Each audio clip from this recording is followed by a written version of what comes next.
E kemi krijuar njeriu, thot Allahu, në formën më të përsosur. Por Ademi sa do i mirë, sa do i madh, sa do i bukur, kjo krijesë kaq madhështore, i nevojiti diçka, ishte e mangët. Sepse njeriu ka nevojë që të shprehë ndjenjat, ka nevojë që të shprehë emocionet, ka nevojë që të kap dikë, të komunikojë. Pra, ata që kishte përreth njeriu nuk ishin prej tij, nuk ishin të përbërë njësoj se ai. Ndaj edhe Allahu i madhëruar, si shenjë mëshire, krijoi nga ai bashortën.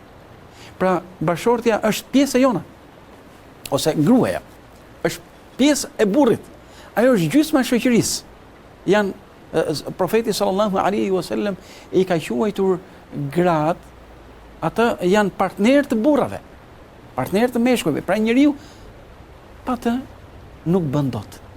Sikurse edhe gruaja pa të nuk bën dot. Pra Allahu xhelle shanu e krijoi Ademin alayhi salam dhe nga vet ai nxorri këtë krijesë madhështore tek e cila njeriu gjen rehatin, prehin dhe bashkë të dy kompozojnë atë mëshirën dhe dashurinë.